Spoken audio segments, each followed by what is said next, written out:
We've all heard the terms, no strings attached, friends with benefits, recreational sex even, but can you really be in a healthy and casual relationship? Relationship expert Dr. Margaret McCraw joins us this morning with more. Good morning. Good morning. I think a lot of people confuse this of what the difference between actually having a relationship and having what many may call a hookup or even a booty call, I think is sometimes it's called. Well, first of all, the friends with benefit relationship is so different than a relationship leading to commitment.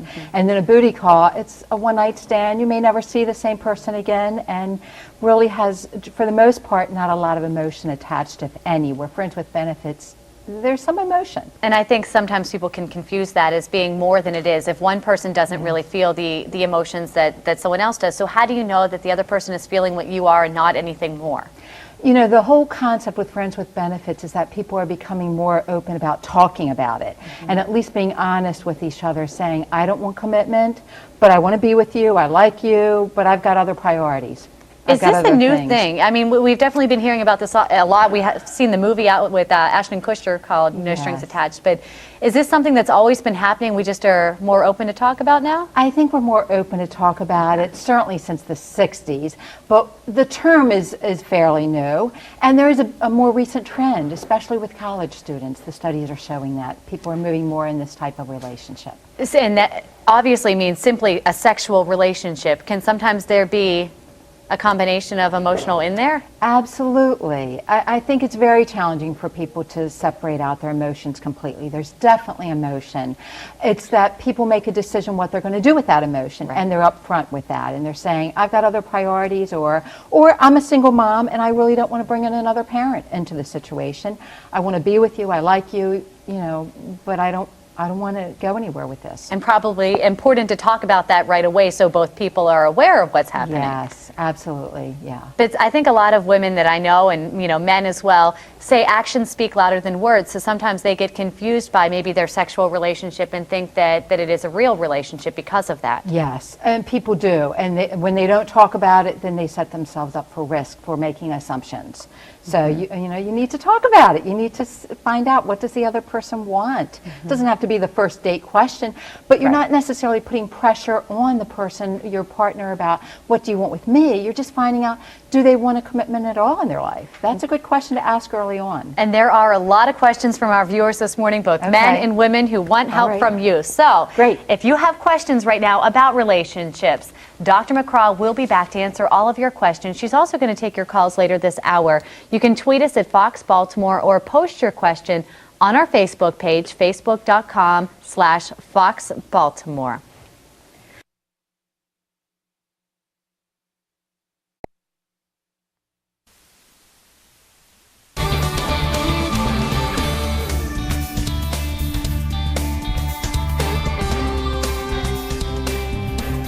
Our relationship expert is taking all of your questions this morning about love. Our phone lines are open right now. Give us a call, 410-481-4545. And you can even post a question on our Facebook page. Dr. Margaret McCraw is now back with us, and we're going to go to the phone lines first this morning, where Michelle from Crofton is on the line. Good morning, Michelle. Hi there. What's your question about love this morning? Okay, well, I guess my husband and I are having an argument about whether or not we should adopt an animal. I want a dog, but he can't agree to that. Okay, adopting pets. That's a big one. You really do have to come to an agreement, because if you don't, the animal suffers. I'm a big animal lover. I've seen that over and over again. So you want to think, is there an animal that both of you can agree on? Can you agree on cats? Can you agree on rabbits? I mean, rabbits are incredible pets too. I've had one myself, so they're not locked in a cage. They're really cool pets. So you're going to have to come to an agreement on this before you get a pet. Do you think it works if one party would say, I'll take care of the dog, in this case Michelle's, I'll take care of it, it'll be all right, you'll never do anything? Does that work? No, it doesn't. Not in a committed relationship, no. Absolutely not. It may for a short time, not for the long run. All right, we're going to go to our Facebook page because we know some of you have more questions. India says, my fiance and I have been together for 3 years, and we are constantly arguing about everything lately. I think that we have become disconnected. We're supposed to get married this year, but I refuse to marry him when we are bickering all of the time. Help. There's a wonderful tip I want to pass on to you. When you're in this kind of entanglement, ask one another, tell me what would you say to your sister about us? Tell me what would you say to whoever it is they are close to that you know is their confidant. What would they say about the relationship? Because if you just keep asking what's wrong or what's going on with us, you put the pressure on, you stay entangled. But ask your partner, what would you say to your brother about us? And then start listening very thoughtfully. And what would you say to your brother would help our relationship? Listen to what your partner says. All right, we're going to go to Jennifer now, and she says, how can you trust him again after messing up multiple times? So if they've done something wrong and you've got to bring them back in.